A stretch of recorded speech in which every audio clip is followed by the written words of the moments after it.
Studies show that kids grow up best in a home with their two natural parents, and a good father's presence is critical to future development.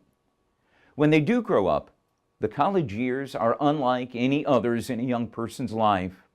It's probably the first time living away from home.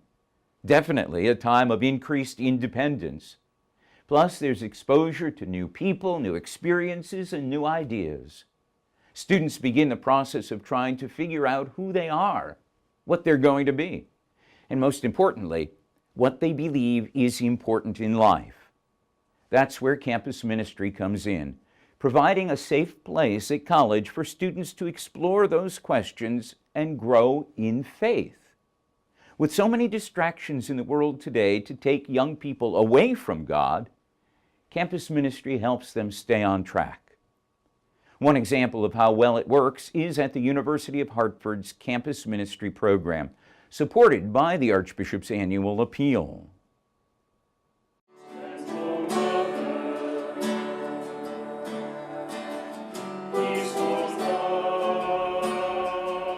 When you go off to college, it's a crucial time for you to learn how to own the faith for yourself.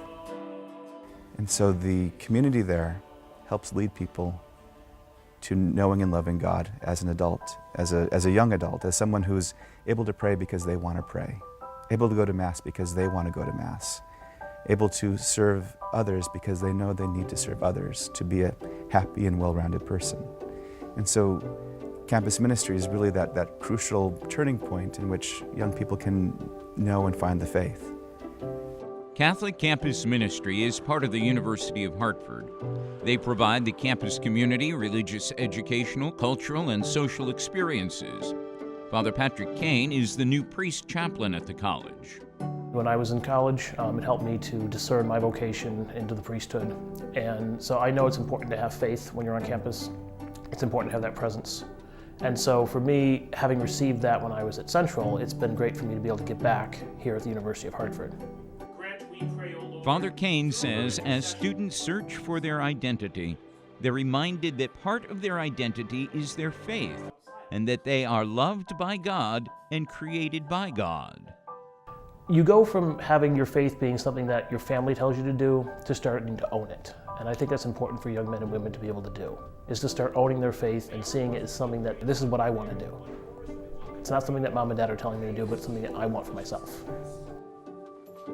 Father Kane is responsible for the spiritual needs of the students, celebrates Mass and hears confession, and more.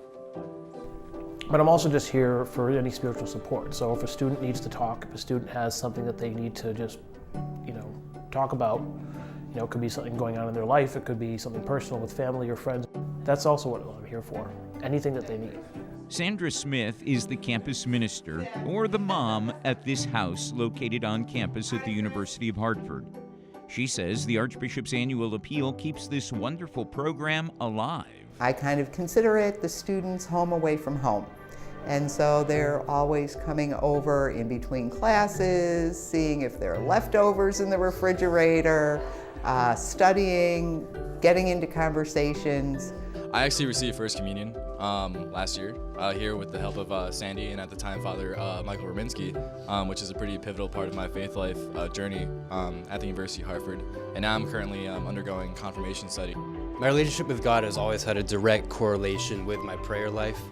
And coming here to our faith group events, our masses, and being a part of music ministry has all kept God at the forefront of my life, making me thinking about Him enough to pray daily and just keep up those habits that would be hard to keep up otherwise.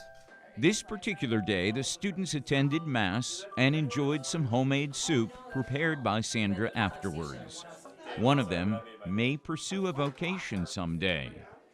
Pray, brothers and sisters, that my sacrifice and yours may be acceptable to God, the Almighty Father.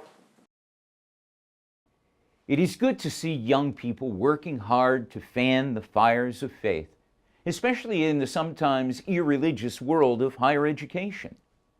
Archbishop Leonard Blair recently told us that this is not an easy time for religion and the practice of the faith, especially here in New England, which has rapidly become one of the most secular regions in the country.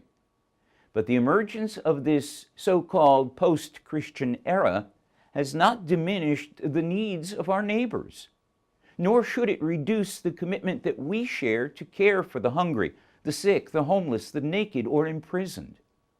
The call now and in the future for a new evangelization in the church is a reflection of this continued need and describes the way we can live our faith by example, fulfilling the simple command of Christ to care for the least of our brethren, to love others as we love ourselves.